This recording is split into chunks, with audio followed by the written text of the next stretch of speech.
compared to some of the brawls we've seen during the playoffs. Walker and Ames, and Walker did connect on it. All that was missing here was a ring. I don't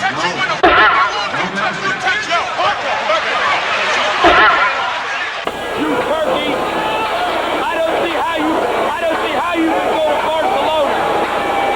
We're going to lose every team over there in Europe if you're on that team instead of Permazelli. Oh, it was fight night again in the NBA, this time in Indiana. Watch. Vern Fleming of the Pacers goes in for a layup, and former Husky Detlef Schrempf and the Knicks center, Patrick Ewing, get tangled up. Take this, take that, no, take that, take this. Anyway, they both got thrown out of the game. Uh-oh. Well, then as the game continued on without Ewing in the middle, Indiana had the advantage.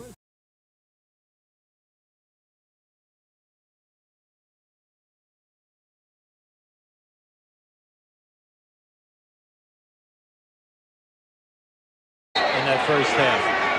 Uh-oh, watch out now. We have Ewing and Willis, nose to nose here now.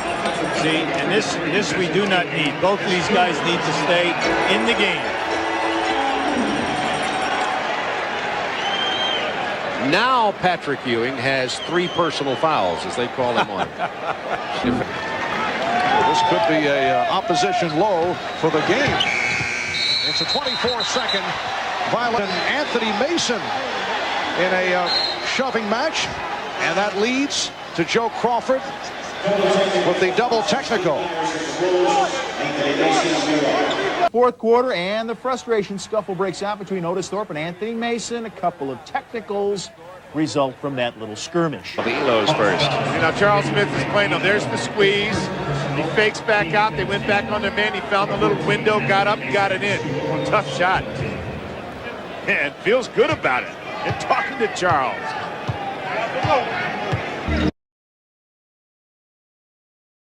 The big free throw would have cut it to 3, and the Knicks have gone from there and have opened up their biggest lead. They got to separate. Yeah, well, see, Newman is right in Aguirre's face, and Newman does not want to back down.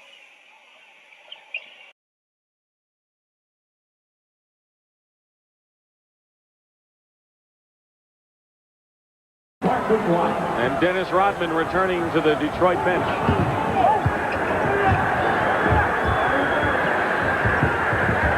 The lead is 11 for the Knicks. Newman goes up.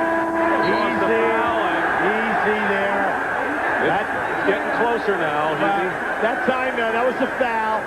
Newman beat Aguirre off the dribble, but as they went down into the thing, Newman came back with his right hand.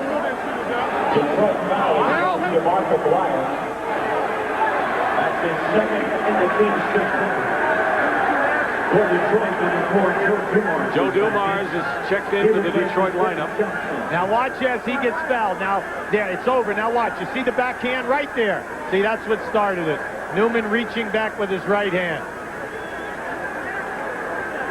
And a technical foul has been charged. Now, if you're a Knicks fan, you're saying, wait a second. He was fouled. Very hard foul. Technical foul called against Johnny Newman, and Isaiah Thomas will try to get the point.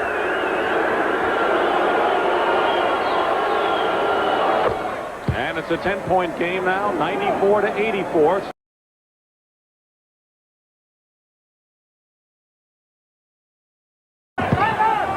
Who is not rated one of the top defensive players, to say the least, in the league. See, you got to go in here, right there. Up against Newman. Aguirre gets the foul.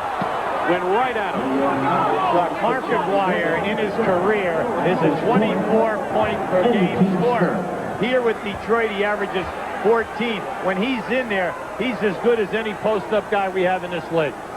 Several of the Knicks had to pull Johnny Newman away, 3 of them, because Newman wanted to go after Aguirre. So this thing is still simmering here. You know, Del Dick, see, if you're a Knick, Newman cannot be drawn into this trap. You don't need technical fouls. You don't need to get thrown out of this basketball game right now because you're an excellent athlete. And you do not want to give Detroit anything for free. Please keep your composure and play strong. By Kenny Walker igniting that 2 points. Oh, look out. Tom Gugliotta and Charles Smith having words. And now Oakley steps in. Smith and Gugliotta. exchanging bumps out at midcourt, and it continued. Most unusual from those two personalities.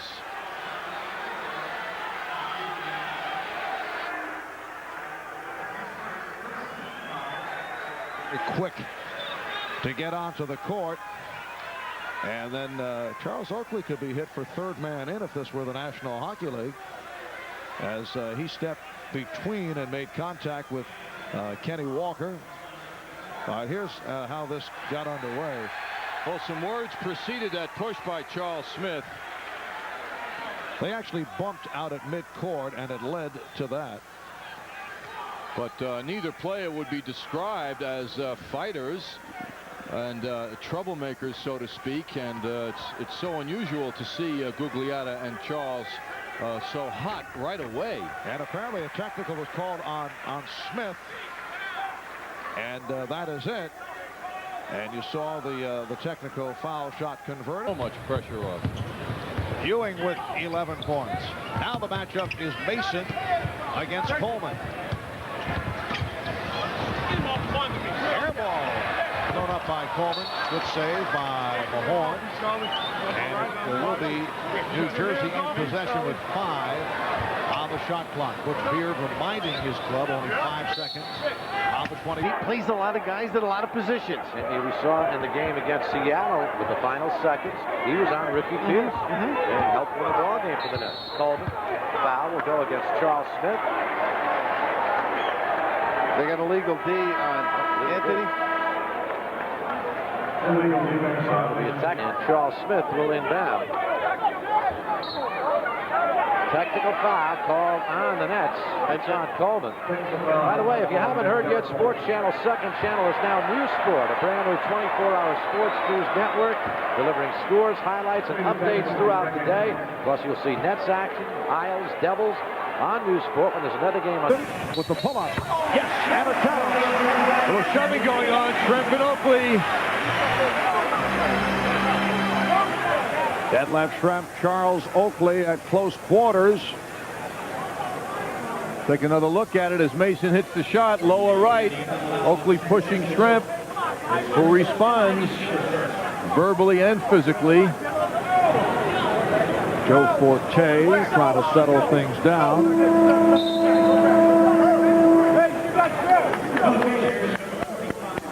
Rick Smith's now coming on, replacing Dale Davis. Another look at what went on underneath the basket.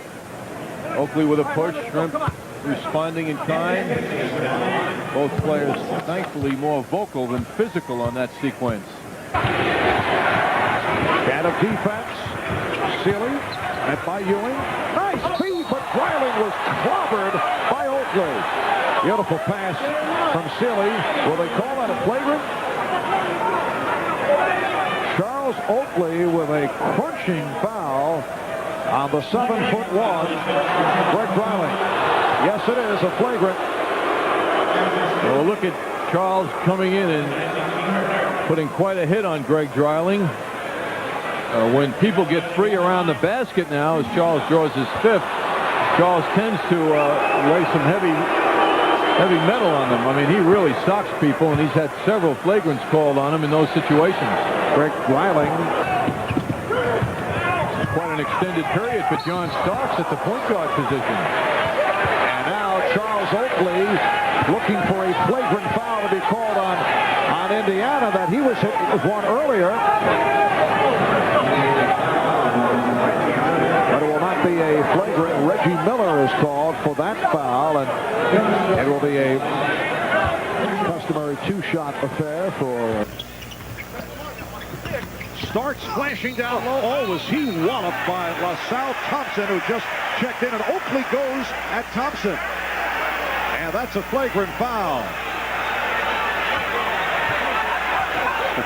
LaSalle Thompson has a reputation for giving hard fouls, which are not usually appreciated by the opposition. Well, the same works for Charles Oakley of the Knicks. We see Starks going in. He got rocked. And Charles Oakley jumps right into the situation there in his protecting role.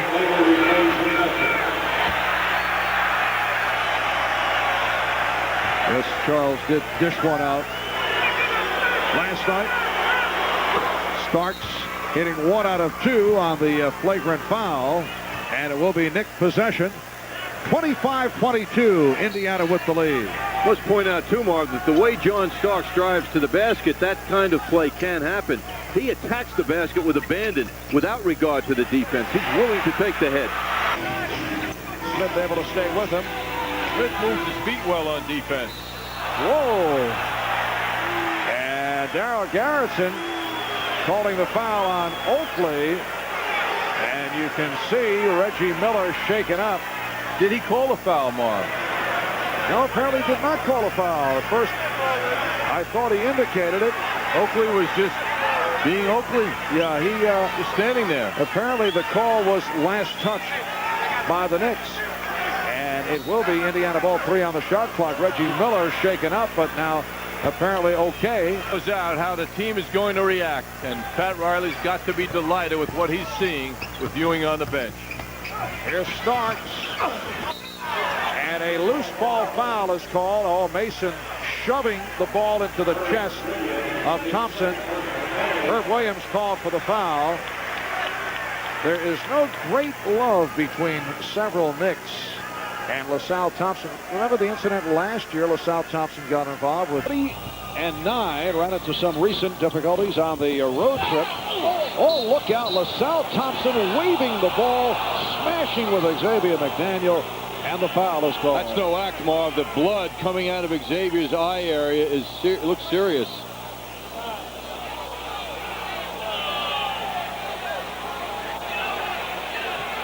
Xavier is noticeably cool and under control, considering that unnecessary elbow swinging by Thompson. Although he is now glaring in the direction of Thompson, and words are now being exchanged.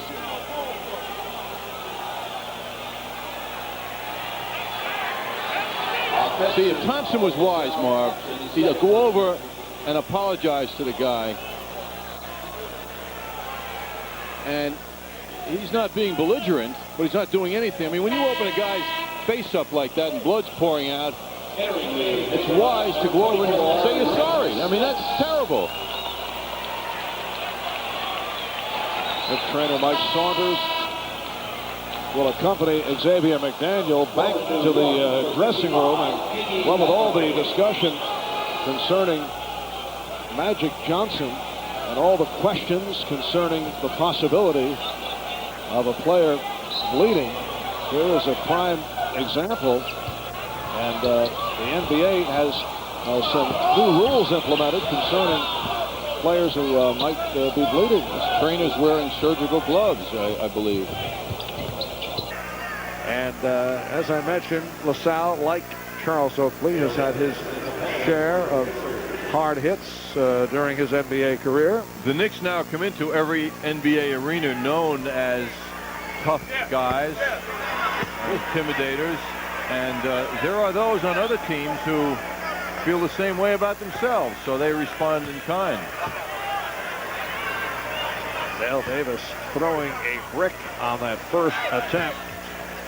Game goes to work hard on the bike and other activities to make himself stronger and ready for these situations. Oh, Ewing and Smith started to go.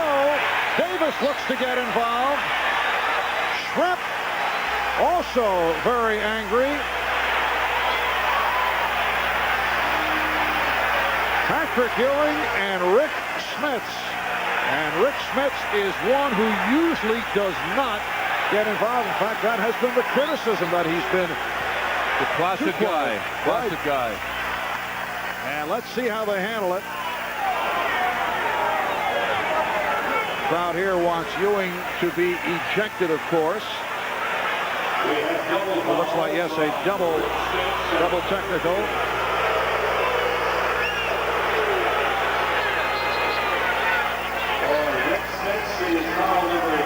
I don't think there'll be any cause for ejection because no punches were thrown, just pushing and shoving. Well, they say double fouls, and Ewing will go to the bench after picking up his fifth. Ewing was boxed out by Rick Smits and couldn't escape him. It's a rare time that Ewing feels so enveloped by another guy, and I think he was very frustrated by the contact Smits was putting on him. He just couldn't escape his grasp, and he's also been frustrated by being on the bench this evening. And John, it was not a double technical, as I mentioned, a double personal foul, which in this case is more damaging because it's number 5 on Ewing. Getting furious under the basket. Moments ago, Smits and Ewing were tied up. And of course, the peacemakers come in, as Detlef Schrempf did, and that ignited the situation. This is a year ago. Last season, Fed 12 here in Indiana as well. Patrick Ewing and Schrempf get into some heavy blows on this one. Until both of them are tied up, they became boxers. And both were tossed out. Patrick Ewing has had more than his share of fisticuffs with Indiana players earlier in his career. One up against Steve Stepanovich. Had something going with Greg Dreiling at one point. Just under 5 minutes remaining of the game. Starks. Oh, he's clobbered by Davis. And here we go again. Anthony Mason won it, Dale Davis. Greg Anthony steps in. That's the second time tonight that John Starks has been hammered. I think it's ridiculous, Marv, that every time a player gets hit, a Knicks player has to go over and defend the situation. It's just a tremendous overreaction. It's unnecessary, and it only ignites further problems. Who's the tough guy? Is everybody a tough guy? So he got fouled. Well, I don't agree with you here. Well, I think this is it's gotten to the point, even though the Knicks are a very rough, physical team, Indiana's trying to send a message, but you got to protect the player here. How are you protecting him? Well, you got to show that you don't accept this. You do it at the other end. When a player, that's easy to say, but in the heat of the action, yes, I agree with you partially, but it's just getting sickening watching this constantly. Everybody flexing their muscles after a hard play. Well, that's a bad foul. That's no worse bordering on ejection. No worse than the other fouls the Knicks performed too. I say the Knicks are certainly guilty, but tonight we're seeing a situation where for Vlade Divac, who was about to debate the point. It's called on Jones, his second. Vlade indicating to the official that his shirt was being pulled as Derek Harper and Van Exel get into a little pushing. And a technical foul called on Derek Harper. Derek apparently had something to say off the tugging of the jersey exchange. So Van Exel shooting the technical. And the Lakers lead by 13 points.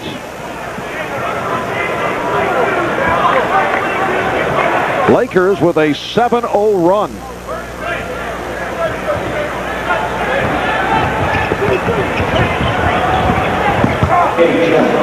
It's called on Jones, his second. Vlade indicating to the official that his shirt was being pulled as Derek Harper and Van Exel get into it. Knicks want to run. Lakers get back. Harper. Derek Harper put the move on and then able to hit the spinning jump. It knocks it down to a 5-point Laker lead, and the Lakers take timeout.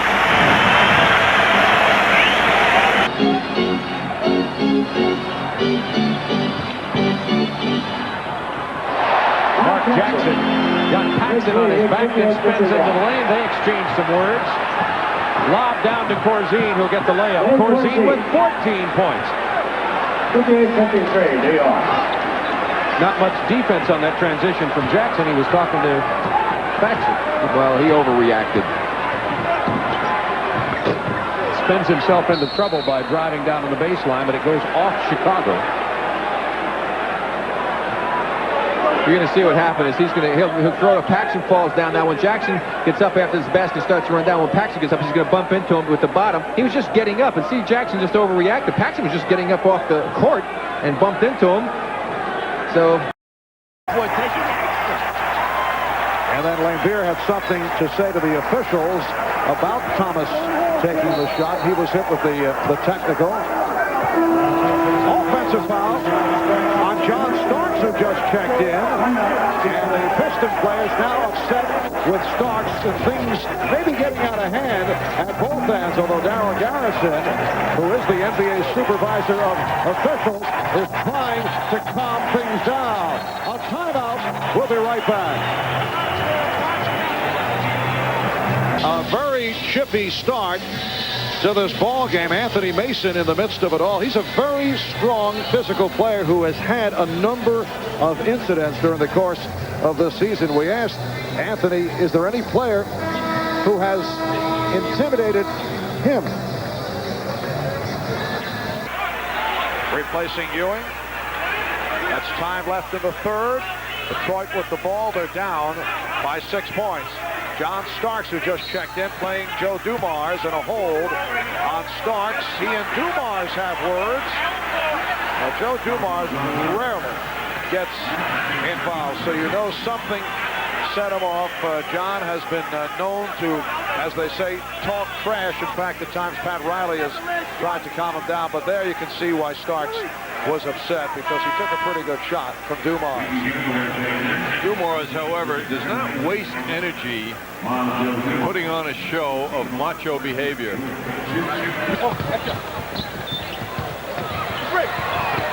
Miller from Smith's. Won't count. Offensive foul. Reggie Miller called for number 4. How about John Starks' physical toughness on this play? Starks in the way of Miller, and he bounced back up with great vigor and got a lot of pats on the back from his teammates. Clock running down. He's able to get to the rebound and finds Ewing, who's hammered by Person. And Patrick Ewing did not like that foul. It looked like he got verbal against Person, who's known for his verbal play on the court and his talking, but he was quiet. He was silent. Jackson finds Ewing, sets him up. Ewing wants the stuff. He wants to go inside. Patrick's saying like the person who does a lot of listening. Ewing is 5th. That enabled Nick Anderson to get back into the play. Words between Greg Anthony and Nick Anderson. Here's Oakley fouled. Charles Oakley will go to the line. Oh, they're bumping now. Greg Anthony and Nick Anderson continue to jaw at each other. And I don't know what's really being said unless Nick Anderson said something about the fact that he blocked that shot from behind. And then when Charles Oakley was going to the basket, Shaquille O'Neal and all of his fouls have been very hard as well. Double technicals called on Anderson and Anthony. Well, they were both jawing and talking to one another, and that would, of course, come under the either trash talking or taunting rule, and the referee's trying to put that to rest right away. They don't want anything volatile breaking out at this point in the season, or ever for that matter. Those games where it is difficult for either club to make a statement because they both advance in the playoffs. And a quick look at some of the highlights from the Meadowlands. A not-so-friendly rivalry developing between these two teams. Anthony Mason and Rick Mahorn exchanging pleasantries. In the third quarter, Kenny Anderson on the move, and Anderson is fouled hard by John Starks. Flagrant foul. Anderson had to leave the game. He has a bruised back, didn't return. Stretch run, and the Knicks will have Anthony Mason back tonight in Seattle. He returns from a team-imposed 5-game suspension after a little tete-a-tete with Pat Riley a few weeks ago. Riley decided that Mason's behavior and his attitude needed some adjusting. Well, their problems have been well documented over the last couple of seasons. Do you agree with Riley on this one, Bill? Yes, I do. The coach has to be the king here, and this has not been an isolated instance between Mason and Riley. The coach is not the player's friend. The only time that friendship comes about is at championship parades and your Hall of Fame induction ceremony. But this is a situation here where the New York Knicks players have seemed to have forgotten where they were before Pat Riley got there. He made this team, the Knicks, and his job is unfinished at this point. No, you know, I think it's not going to hurt him in the free agent market. When he becomes an unrestricted free agent after this season, there are already teams that need him. Houston to name one, Chicago to name another. But, you know, this guy is needed. I mean, this guy's a wild card. He reminds me of Super John Williamson and Andrew Toney when they played with Julius Erving, and Maurice Lucas when he played with Bill Walton. These guys are unpredictable. Yeah, the coach can't control them, but the other team can't prepare against them, at least not totally. They fear him. Okay, well, if he's a bit of a wild card coming up. But look, November 13th, Detlef Schrempf and Patrick Ewing.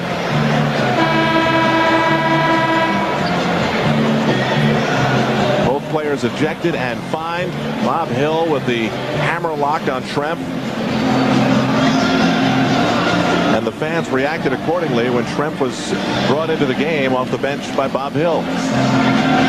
As the game progresses, we will show you that that is only one of a trio of fights that Patrick Ewing has not enjoyed in the times that he has played the Pacers. Others with Greg Dreiling still with the team, and Steve Stepanovich, who is not. Ewing continues to look for the outside. Anthony, followed by Cornette, but slapped away by Person with help from Vern Fleming. And now Schrempf and Greg Anthony tangle up, and Greg Anthony is called for the technical foul. And now Schrempf and Anthony exchange words. Unnecessary.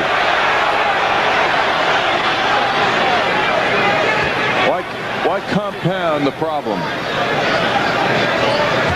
Well, that's two members of the Knicks that Detlef Schrempf has gone at it verbally with today. Oakley earlier, very mildly, and now Anthony resulting in a technical foul. Wait a minute.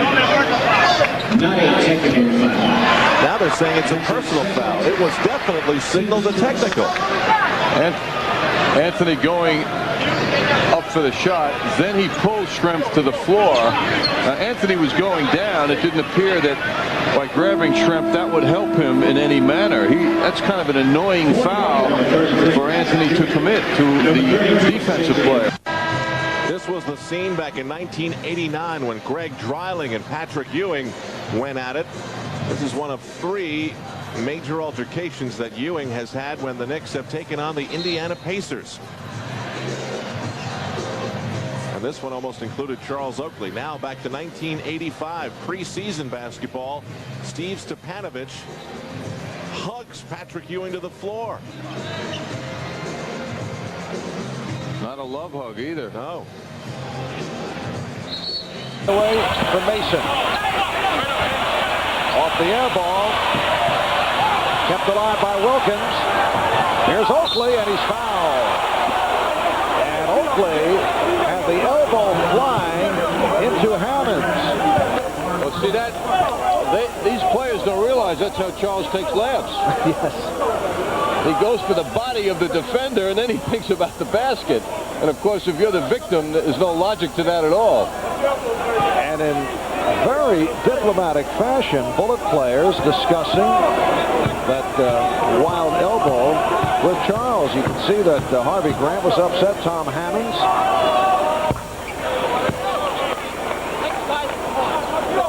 Taking another look at Charles going up and then laying his elbow certainly unnecessarily on Hammond. Yeah, that was a unnecessary move. Bullet players correct in complaining, and Charles very fortunate that no foul was called, even though he was fouled in terms of the shot attempt. It will be Nick ball. Here's another look at that drive by Oakley. Yes, if any viewer or any person was Hammonds, they would be unhappy about that. Landover, Maryland. McDaniel. Yes. 11 for 12 for 26 points for the X-Man. It's the Knicks 88, Bullet 79. Grant and McDaniel are pounding each other. And a holding foul against the Knicks. It's on Starks. Knicks now over the foul limit. Ellison and McDaniel with some heavy conversation.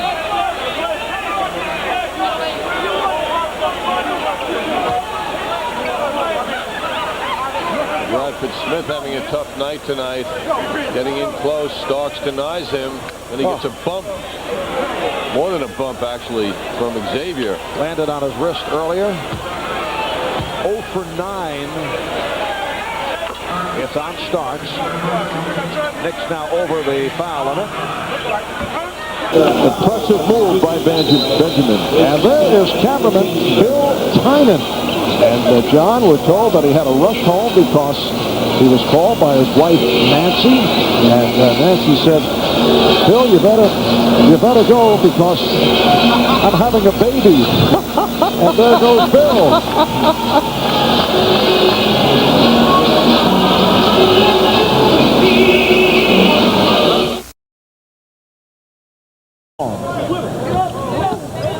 Coles and Burton in the backcourt. Cycling. Forced into a very difficult shot. Willie Burton is down and he is hurt. Wilkins, Knicks lead 66-43. Kevin Lawfrey wanted a 20-second timeout. Here's Burton, who's hurt, and gets a pass from Rice. How could Rice do that? The guy's holding his shoulder, obviously in pain. Foul call, though, on McDaniel, his third.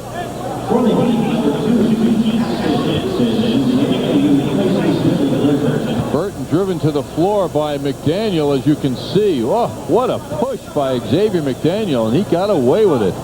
And Burton now will sit down after injuring his shoulder. Right behind the Chicago Bulls, who earlier tonight walloped Detroit 117-93. Here's Wilkins.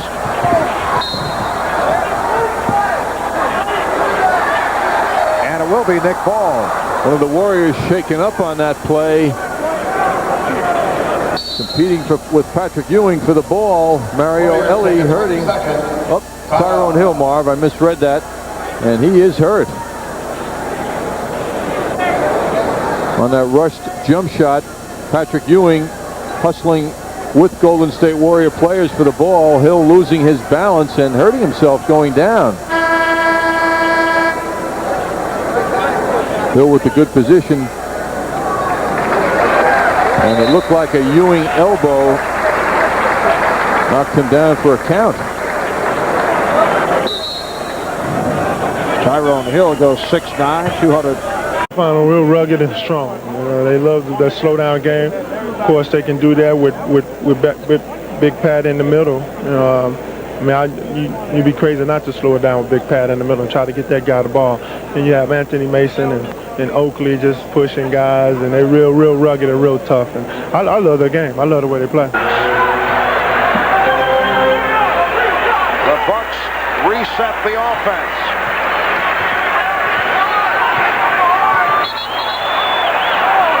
And the call against Oakley. Oh, that's a hard one to figure. Rakowski gave Oakley a massage around the neck.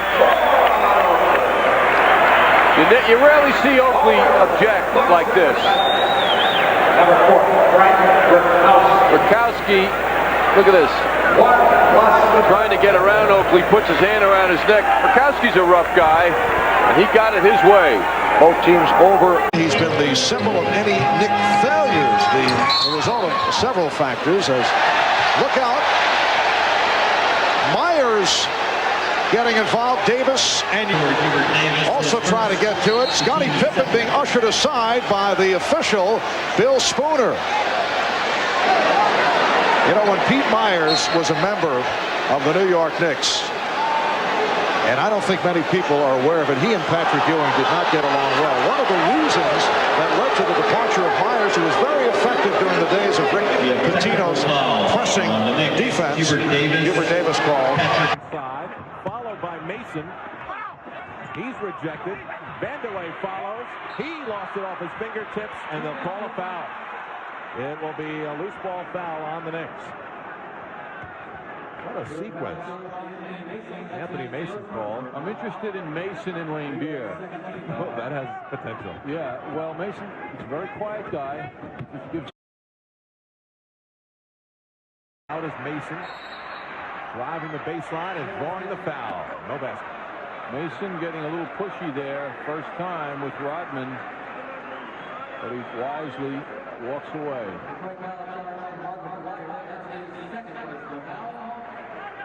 Mason going one-on-one. The bump was called before the attempt. You know what? Never liked each other. In last year's playoffs, things got out of control as passions ran high and fists flew on the court. In the end, Miami was tougher and sent the Knicks home. New York wants revenge in a bad way, and today they get that chance. It's the Miami Heat versus the New York Knicks in a grudge match on NBA Raw. Into Childs. Childs. Oh, nice. Nearly lost control. Allen Houston nearly brought the crowd out of its seat, and Mills foul going in.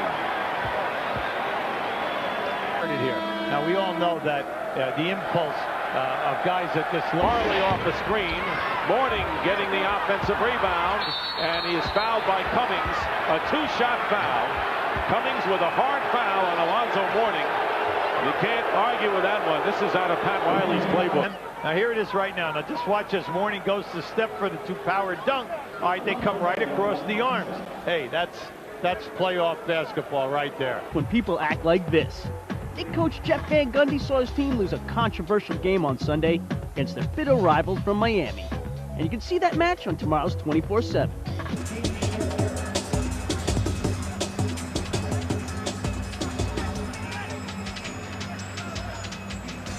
He's a volatile little guy. Starks has been known many times to blow up, and when he does, usually he loses his cool. John Starks arguing that he went for the ball in the play. I think he did, but then getting out of control up in the air, just grabbed on for anything. Oh, John Starks just hit with a technical foul as he slammed his foot at the Knicks bench, and now out of control. He ejected. And it looks like Anthony Mason is headed back to the locker room. But he has no certain spot. Knicks by 11 after the Johnson free throws. And a New York foul at the other end. And now Childs and Hill mix it up a little bit. Well, New York likes to play a little rough. They've adopted the attitude that the Pistons used to have. The Pistons used to be the bad boys. They used to be the rough and tough team. Pat Riley came from Los Angeles after we beat them in L.A. He came to New York, and he put the same type of bad boy attitude into the Knicks, and they still have a little of that left over.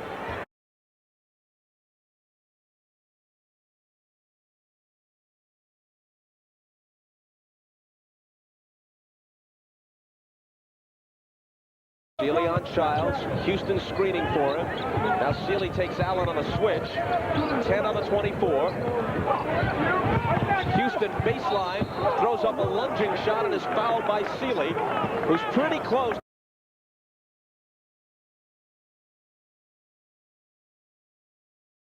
Paxson has a 3-on-2.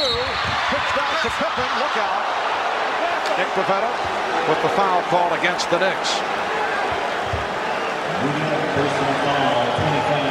Realizes that there are numbers against them, so he tries to take the foul out in front there before Chicago has a chance to. Johnson starts,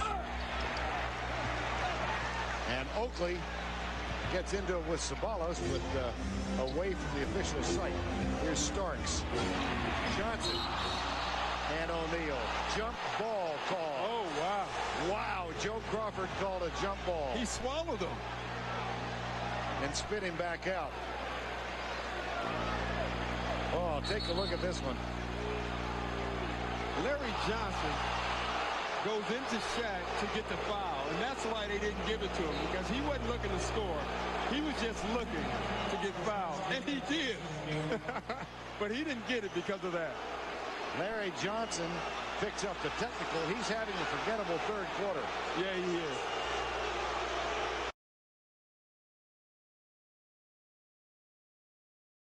The guy a little bit. And now Mason is playing Johnson aggressively, and a foul on.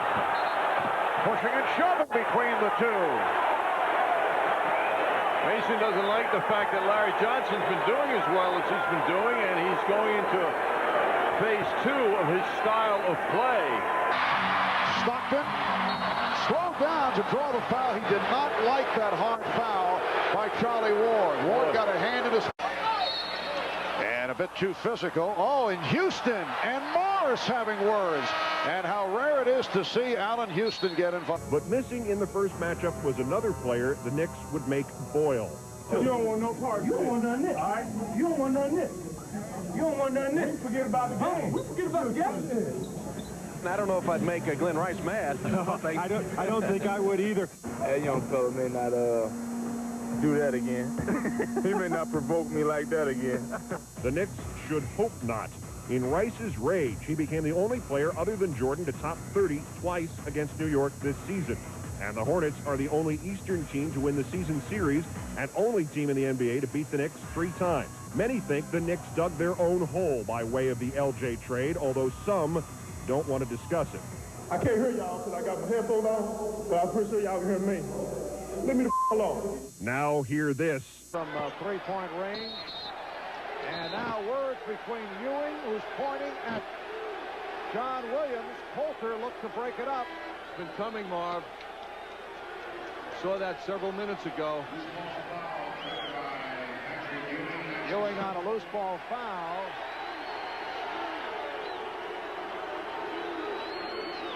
Yes, you mentioned it earlier, focusing in on the fact that Ewing was annoyed with John Williams and Charles Jones, who are forced to play him over aggressively because they give away several inches. See Ewing pushing him there.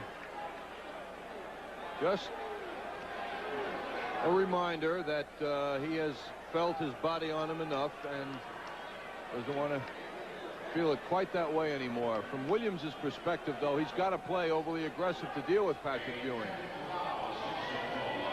And a technical foul called on Ewing. That might have come from the pointing. It's an outward display of intimidation by Patrick. Rick Pitino questioning it, as is Patrick Ewing. Mallory hits the technical.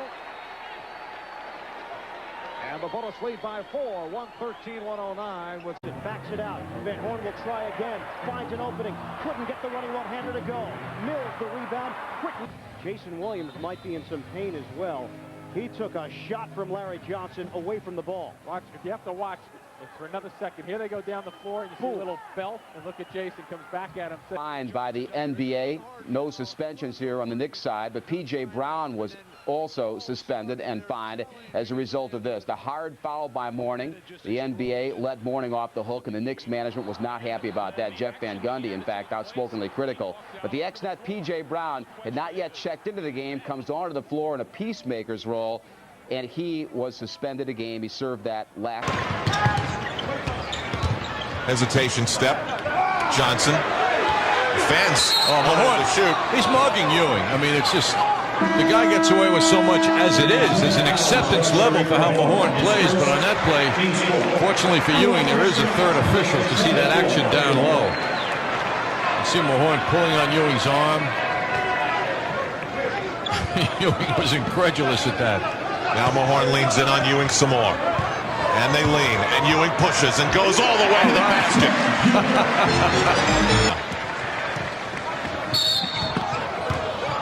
It's an offensive foul as Larry Johnson sets the screen on Joe Dumars, and the two exchange words. And walk away, and it's the 4th foul on Larry Johnson. The whistles continue to pile up against the Knicks. Dumars and Larry Johnson both with excellent attitudes. Have a look at this play now.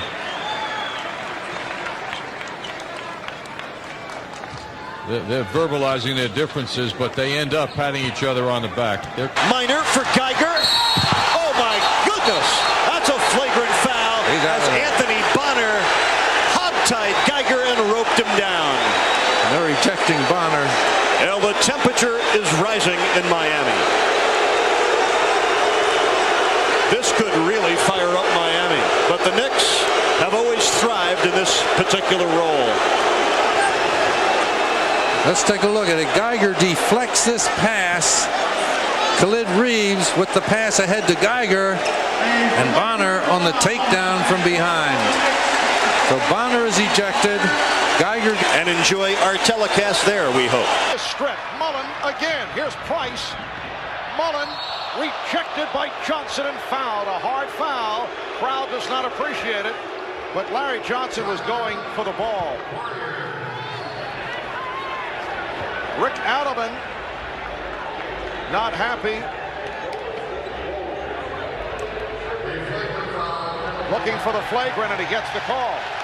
It is a flagrant. Well, that's one we'll have to look at again. But first, a timeout taken. Well, Chris Mullen on the foul line now after a flagrant foul was called against Larry Johnson as Mullen went up for a shot. There was a little hesitation as to whether it would or would not be for a few seconds. Take another look at it now. Mullen going up, Larry Johnson coming over. Hard foul by Larry. I think the feeling is that Larry was just trying to block the shot, but he couldn't get up high enough to do it as Mullen twisted his body into Larry Johnson. And I think, Marv, another look at it now. If there's a doubt these days, it's going to go in favor of the flagrant being called. The NBA is very, very sensitive about their players getting hurt and any suggestion of violence taking place. Well, they get a foul, but it's Anthony with a hard foul on Armstrong. The Bulls looking for a flagrant, and they get the call. So they award the flagrant foul, but a tremendous presence by Scott Williams to not just hoist it up there. Here's the decision. Was this a flagrant foul by knocking him to the ground? The officials felt close enough, walking the fine line to award the ball. Here for the Trailblazers, and of course, he got to the NBA Finals on 2 occasions. In Buck's first 11 years in this league, you would put down 15 points and 10 rebounds before the game started. Tabak and Ewing have to be separated by Benny Adams. After Ewing already picking up a technical in the second quarter, still eyeing John Tabak. So this has not been a comforting opener for Patrick Ewing here in Toronto. He has gotten hot under the collar on several occasions. Well, keep an eye to the right of the screen right there. See, Tabak is trying to block him out. Ewing coming up over the top, and you could see the shot right there. Tabak came back right in there with that right elbow. The main thing for him is not to back away from Ewing, because you could see what you try to tell guys on the foul line, Dick, is when they're standing there, get your arms up over the top of the shoulder of the guy next to you. That time, Tabak had his arms down. Ewing went right over and pinned him. Smart move by Patrick. Anderson baseline. Pretty. P.J. Brown rocks the rim. Well, the kid, that run by P.J. Brown, now he was going to go down and through if he didn't catch the ball, would have opened the lane. But here, coming to the goal, the ability to get in a hole, and there's been some chatting going on. They all read the same papers, don't they? And listen to the same radio shows, too. And then Mason down at this end continues a little woofing. And he took P.J. to the hole on this end. And Mace better watch out. He's still jawing with David Jones. He's going to get another one. The whistle went to the mouth of Jones. He was about to blow it for the second technical foul, but Herb Williams stepped in. But he's such a factor during the game. I mean, he's been doing a wonderful job offensively against P.J. Brown. Relax. It was a bang-bang play. It didn't go your way. You'll get some. Rebound. Rick Mahorn gives him an elbow to the ribs. Ewing goes down. 2 possessions later, Ewing still upset and goes for the jugular. Well, normally you don't. Mahorn and Ewing ejected. Meanwhile, Coleman, an innocent bystander. But believe it, neither can assistant coach Bob Stack, who was ejected, arguing for Kevin Lockery. Still in the third, Cycli takes Tony Campbell and throws him down. Called for the flagrant foul. Pat Riley can't believe what he just saw, but the Knicks were up 15 after 3. From the Knicks end, Anthony Mason upset with something and feverishly discussing it with Pat Riley. Educated guess, only 16 minutes in the game, Mason couldn't have been happy. Went down to a foul at the hands of John Starks and went down for the season. For those of you interested in the Hippocratic Oath, it was a fractured scaphoid of the left wrist. Anderson obviously down in pain. Nets fans were absolutely annoyed at what Starks did, but it seems as though in time things have cooled, as Kenny Anderson told Bruce Beck. No, I don't. You know, it happens. You know, they're known to play physical, but it really wasn't a physical foul. You know, people thought it's where I fell, and I've been falling many a times before that. You know, it's just the way I fell. And if he wouldn't have pushed me, I wouldn't have fell. So, you know, that coincides with the whole thing. But I don't have no ill feelings toward John Starks. I just want to try to get this hill and get ready to play. The double. Good extra pass. And Dudley doesn't get a call. Morris does. Oh, go to the line to shoot two. The Knicks complaining now. A little extra contact, and then Chris threw the elbow. Well, Giants and Dodgers had a little feud a few years back. It was a lot of fun, too. And this might be the beginning of something. Two solid basketball teams. One expected to be this good, the Knickerbockers, leading the league, but it was all set up. I think it was all set up by reading the papers, to be honest with you. Let's get it. Gets an armpit shot, and right there the giveaway to make sure, and then the boom in retaliation by Mo. Here's Chris at the line to shoot two. So Oakley has picked up his third personal foul. The Knickerbocker bench foul trouble earlier than the Nets could afford. Deeper with quality. Yeah. Oakley out, and Charles Smith comes in. Bo with 11 points now. Well, John Starks losing his cool right here. It results in a technical foul on Starks. Unnecessary, Spencer. Patrick Ewing knows right away. This is one we mentioned, leadership qualities. I saw him do it last night with Mason. He wasn't even in the game on a 20-second timeout. Patrick went to him. Now Starks talking to Babetta, looking for some assistance. And Babetta, they're on their handoff. Yeah, they're on a good run. You don't do that. The Knicks were playing good basketball, good offensive basketball, and that doesn't help that club. The look and then the attention, the front. No sense fronting if you're not going to compliment it. And they did. They're just trying to get Derek involved on the offense. Okay, Blackman and drives. It was just a matter of time, folks. You could have picked any duo. Yeah. Well, they have different dance partners, but they have the same thing in mind. They're not waltzing, but they're hugging. And you know, the ref's got to step between these two guys. Blackman picked up the foul. Then the officials left both of them. And we'll also get a technical on Blackman. Here you see it underneath the hoop as they tussle.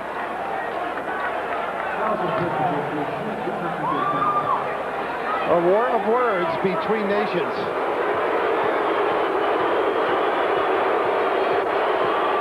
And here's Petro at the line. On This Week in the NBA, it's getting kind of embarrassing the way guys are falling all over themselves just to get on the show.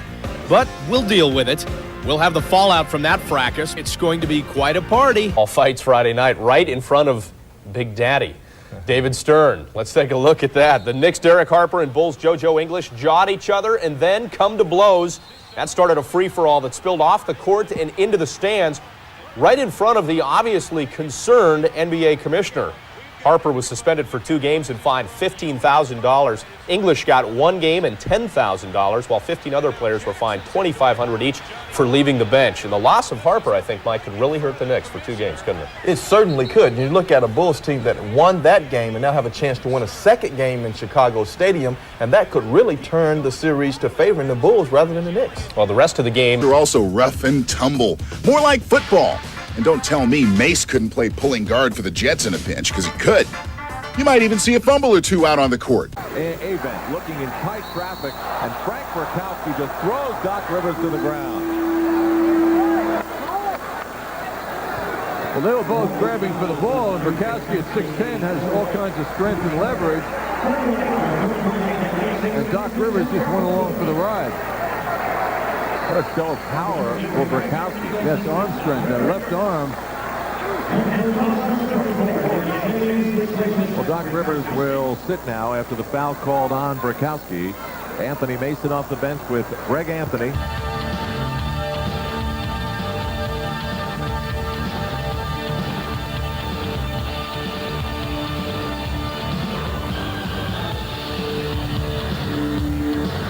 By the time it was over, the Knicks had a victory while several Nugget players were labeling the Knicks as the NBA's dirtiest team. Larry Johnson with Charles Oakley. Kendall Gill getting down low. So he's hit his last two after missing his first 6, and the Hornets with their biggest lead of the night. Boy, is Gill quick at 6'6". And John Starks very quick with that release. 17 for Starks, 74-67. Charlotte with the lead. And the call made away from the ball. Starks and Gill face to face, having words. Now is Gill pushing Starks, and let's see how Hugh Evans handles it. But you know, Marv, Starks is asking for it. Gill said some words to him. Starks was walking up court, stopped in his tracks, invited Gill into that. And John loves that kind of conflict when he gets another player rattled. He wanted more. Double technicals called on John Starks and Kendall Gill. Starks just, fell into the trap. If he kept walking, nothing would have happened. Of the week, and this one took some air out of Jordan. No, it ain't the shoes, but later Michael gets his revenge, telling the Knicks, I don't want to hear one more word about that missed dunk. You hear me? And Davis draws the foul. That time he took it to the hoop. And I think he heard Pat the first time, but let's go back a moment ago to when Charles Smith thought he was going to get a sore. Instead, he winds up shooting it over the top, comes up with it himself. You're not allowed to do that. It's got to hit the rim of backboard before you can go get it. Anthony Mason and Rick Mahorn just had some words. The last time these two clubs met, the Knicks winning 108-94 here at the Meadowlands in mid-December, it was a very testy game. Pat Riley mentioned to us prior to the game that Chuck Daly has instilled a defensive attitude in the Nets, particularly over the last month. Well, isn't it interesting that this guy coming off the floor, Rick Mahorn, just happened to show up a short while ago, part of that great defensive team from the Detroit days. And just a moment ago, Anthony Mason whispering a sweet nothing in the ear of Rick Mahorn. A little pushing and shoving. He just asked him how he enjoyed Italy. How was the food over there? Did he have a good time? And it's nice to have you back in the NBA. Showing Anthony is a very caring guy when it comes to Rick Mahorn. Earlier time when Starks came down one-on-one in transition and used his reverse pullback for the score. You know, Mike, it's been quiet to this point between Starks and Petrovic. They are usually involved in quite a bit of trash talking. Eric Coleman was fouled. Fine Anthony was cutting to the basket. Anderson with the steal. 3-on-1. Anderson is walloped by Starks. It counts and a flagrant. Oh, Kenny Anderson took a shot. A hard foul by John Starks, and Anderson is shaken up. He may have hopefully just had the wind knocked out of him on the move to the basket, or he may have injured his hip when he landed on the floor that time. A little deflection by Dudley starts the break. Anderson chases it down. The crossover move. He takes off. Starks trying to stop right there by bringing the arms forward and sending the body of Anderson to the ground. That's what caused the call for the flagrant foul. Well, there have been a number of incidents involving the Knicks related to flagrant fouls. John Starks, Greg Anthony, Anthony Mason, Charles Oakley among those who are involved. In this case, I think Starks, although it is a hard foul, I think he just caught Anderson in the wrong position. So gets the call plus the flagrant. Back. They see him as the backup point guard. Starks was fouled. Oh, it took a shot from Coleman. And now words. Dudley gets involved. Retaliation by the Nets, who are upset with the foul by Starks against Anderson. Well, what happened was Derek Coleman just trying to remind John Starks he doesn't like the idea that Starks put Kenny Anderson on the ground. As the whistle had gone off and Starks was trying to follow through with the shot, Coleman delivers a little blow right there with the forearm to let Starks know, don't come down the lane after you knock our player down.